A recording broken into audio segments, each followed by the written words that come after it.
In a previous video, I introduced to you the materials that we use to wrap around the shank of a hook to form essentially the body of a fly.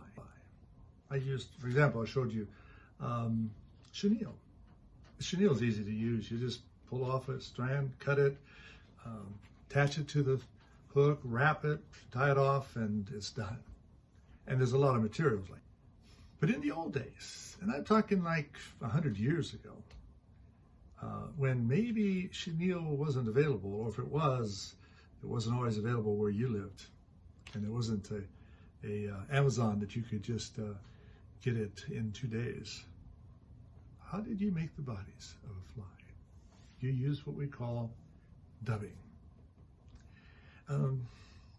The fly tyer would gather maybe some of his or her friends and who were hunters, and ask for some of the material from the fur and the hair of various animals. For example, there's a dark otter,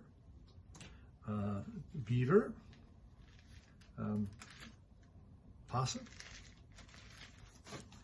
and foxes, many kinds of furs. But the one I really enjoy using, because it helps, it's what I use to make one of my favorite flies.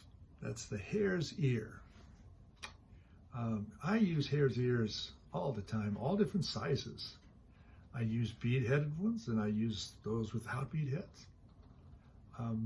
And what you need to do to make, what you need to have to make a hare's ear is a hare's ear. And that's one of my favorite flies.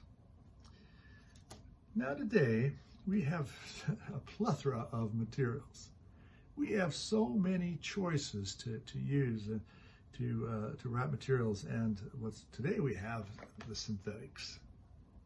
Bright colors, natural colors, different textures, many different suppliers. We have all that we need.